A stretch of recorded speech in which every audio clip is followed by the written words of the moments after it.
expliquer So we're going to go back plus to the ceci. basics. Nous allons We're going to passer learn a little bit more about à la biology and base. cells. So our next speaker is Dr. Oshra Hershkovitz-Roca. Notre prochain She's a conférencière hematology est scientist from Haya Dr. University and Oshra Asuta Medical Center in Tel Aviv, Israel. Herskovitz. Elle She's travaille also à active in the Tel community, Aviv. not only doing Elle research, est but she's également ECD Care Center Sciences and active ECDGA Medical Advisory Board member. So we're really excited that she's here to et nous sommes très give heureux us a qu'elle talk. soit So ici aujourd'hui avec nous.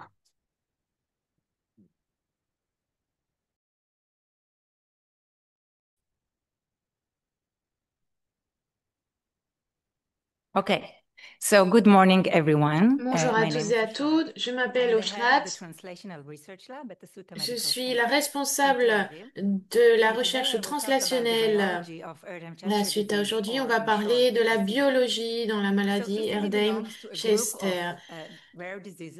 Donc, l'ECD appartient à un groupe de maladies rares appelé histiocytose. Et donc, ici, si l'on décompose le mot histiocytose, on voit que c'est un mot d'origine grecque. Histio signifie tissu, cyte, cellule, et aussi, ça veut dire trop, excès, croissance excessive. Donc, l'histiocytose est donc l'accumulation anormale d'histiocytes, donc de cellules immunitaires dans les tissus. Et ces cellules, normalement, aident à combattre les infections et à nettoyer les déchets. Mais lorsqu'elles s'accumulent en trop grand nombre, elles peuvent endommager les organes et les tissus. Donc, imaginez cette comparaison. Euh, Pensez à des concierges dans une école, des hommes de ménage, pour ainsi dire, qui nettoient et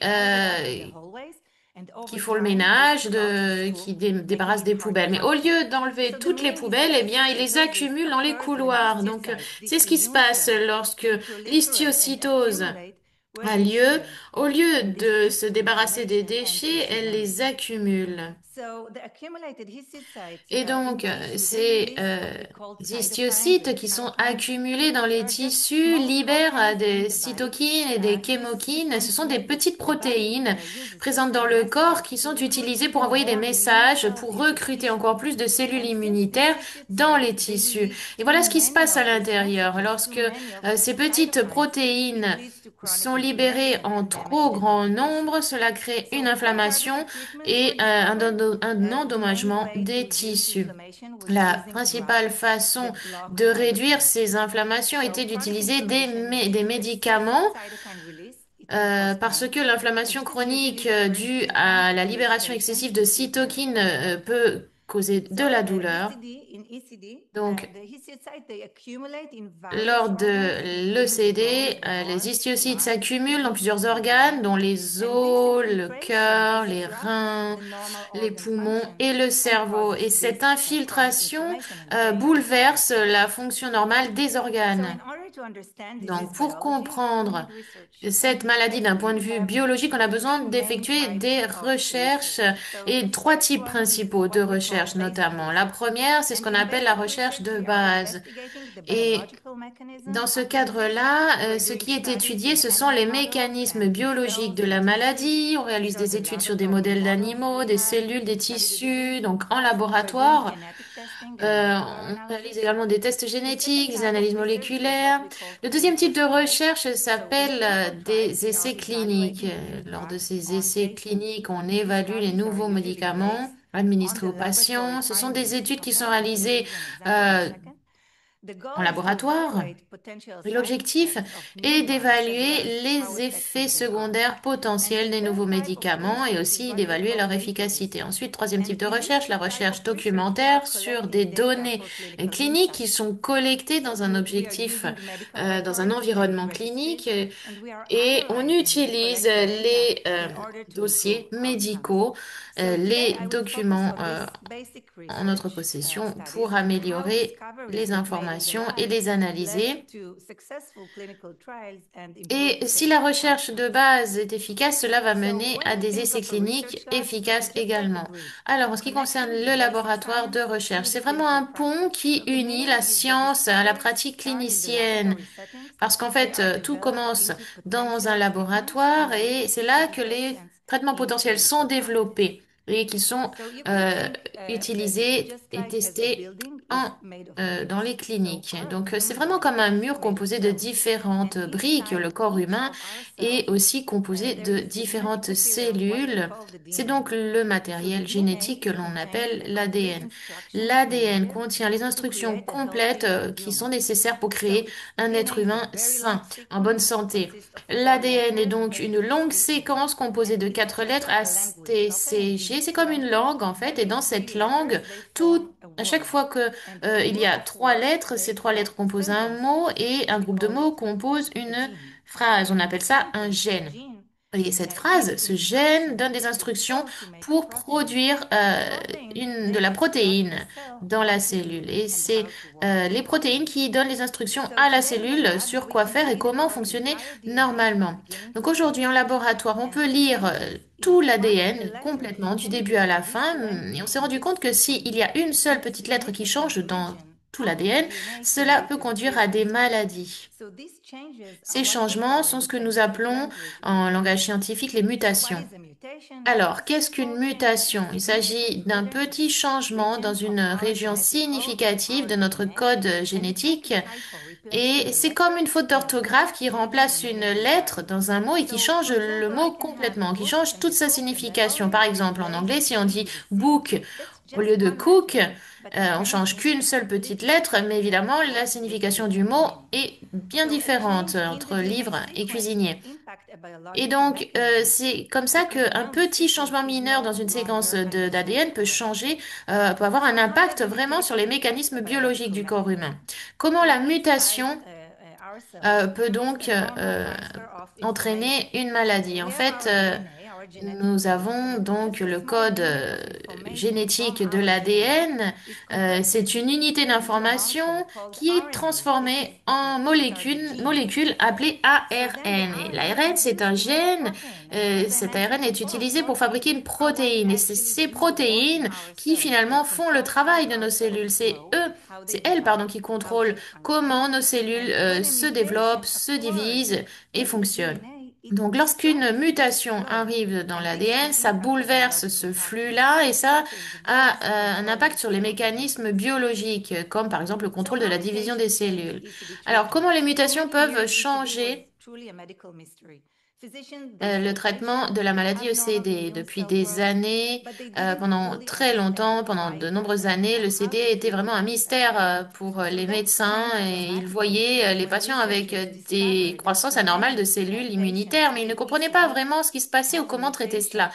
Donc, ça a changé énormément lorsque les chercheurs ont découvert que beaucoup de patients atteints de la maladie ECD avaient une mutation dans le gène appelé BRAF.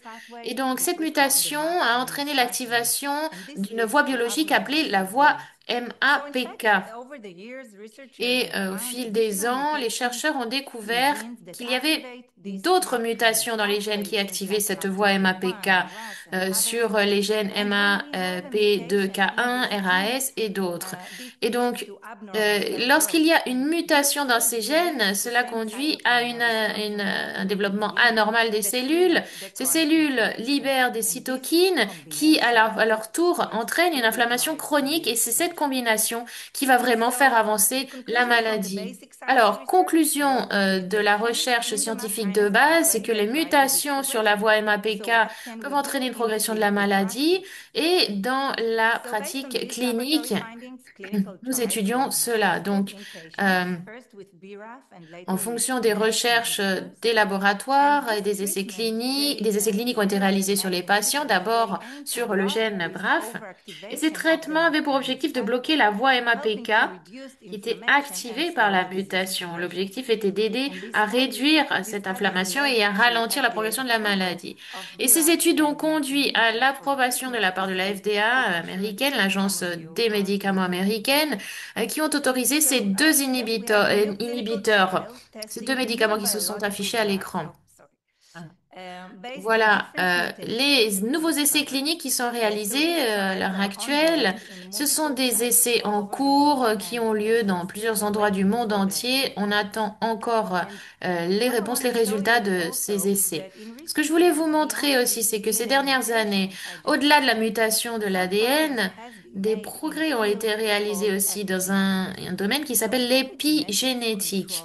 L'épigénétique contrôle le fait de savoir si les gènes sont activés ou pas et sans changement sur la séquence de l'ADN.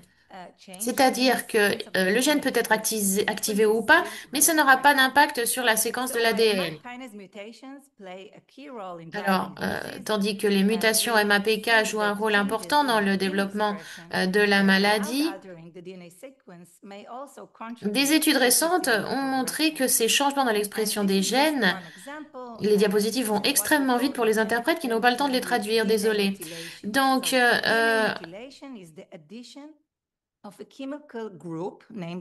dans l'épigénétique, on a vu qu'il y avait en plus un groupe chimique, le méthyle, en plus de l'ADN, qui s'appelle la méthylation, qui pouvait déterminer si un certain groupe, si un certain gène allait être activé ou pas, s'il allait s'exprimer ou pas. Donc, lorsque nous avons ce groupe méthyle qui vient se rajouter en plus de l'ADN, le gène ne s'exprime pas. En fait, c'est vraiment comme avoir un panneau stop. On s'est rendu compte, il y avait un gène spécifique qui s'appelle MIR-LET7B qui est méthylaté dans les patients qui sont atteints d'histiocytose. Et puisque ce gène, pardon, est méthylaté, ça veut dire qu'il y a comme un panneau stop qui l'empêche de s'exprimer, eh bien, il ne génère pas sa forme mûre, c'est-à-dire une petite molécule qui s'appelle LET7B. On s'est rendu compte que donc le gène ne s'exprime pas, sa forme mature n'est pas générée, et donc on a vu que les patients qui sont atteints de néoplasme histiocytique ont des niveaux très bas de LET7B comparés à des individus sains. Alors pourquoi c'est important? Parce que dans les cellules normales, le micro-ARN LED7B est exprimé et il supprime les gènes fondamentaux dans la voie MAPK. Et c'est ça qui permet de maintenir la mutation sous contrôle. Mais chez un patient atteint de CD, l'expression de L7B est réduite et par conséquent, il ne peut pas supprimer la voie MAPK. Et c'est ce qui entraîne la suractivation dans l'absence de ce gène d'ADN. Donc même si un patient n'a pas de mutation dans son ADN, les changements dans l'activité génétique peuvent entraîner l'activation de cette voie MAPK. Ça veut dire que certains patients qui n'ont pas de mutation génétique peuvent quand même voir un effet positif des médicaments parce qu'ils vont bloquer cette voie. On a également observé que ce gène LED7B euh, permet de contrôler un autre gène qui s'appelle BCL-XXL. C'est un gène qui aide les cellules à rester en vie et à se développer. Alors, lorsque le gène LED7B manque, il ne peut pas contrôler le gène BCL-XL et par conséquent, le gène BCL-XL est trop actif et c'est ce qui fait que les cellules font progresser la maladie. Nous avons identifié cela dans des échantillons de tissus en réalisant des biopsies chez des patients. On a constaté que les niveaux de BCL-XL étaient extrêmement élevés dans les tissus de ces patients. Vous voyez, toutes ces taches marron, ce sont des expressions des protéines, un excédent de BCL-XL dans les tissus. Et on a aussi identifié un autre gène qui fonctionne avec celui-ci, qui s'appelle BCL2. C'est une protéine qui est aussi surexprimée chez certains patients. Et pourquoi on a besoin de cela? Parce qu'aujourd'hui, il existe deux inhibiteurs de BCL2 et de BCL-XL qui sont déjà utilisés ou qui sont testés dans des essais cliniques. Et ces deux inhibiteurs combinés peuvent permettre de créer de nouvelles de nouveaux traitements. Alors, en résumé, le CD est une maladie qui provient de la croissance anormale des cellules immunitaires qui s'appelle l'histiocyte. C'est ces cellules-là qui produisent de l'inflammation et un endommagement des tissus. Les mutations génétiques, principalement la voie MAPK, entraînent le développement normal de ces cellules et produisent trop de cytokines et entraînent une inflammation des tissus. Et c'est en comprenant ces mutations que l'on peut trouver des traitements ciblés pour bloquer ces voies. D'autres traitements sont aussi en cours d'essai clinique. Et donc, voilà, sur ce, j'aimerais vous remercier.